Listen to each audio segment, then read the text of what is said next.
Morning, breakfast time, nakailaw pa. Diba?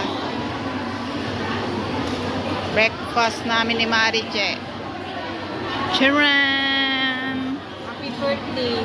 Ito na yung handa namin ni Mariche. Handa namin sa birthday namin dalawa.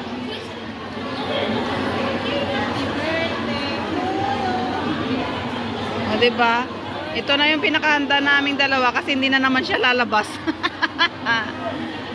Birthday namin 27, tapos siya 28. O, diba? Yung hindi na kami lalabas. Pangit pa ng itlog nila, oh. Sunog. Basta may kape, buhay na ako. Okay.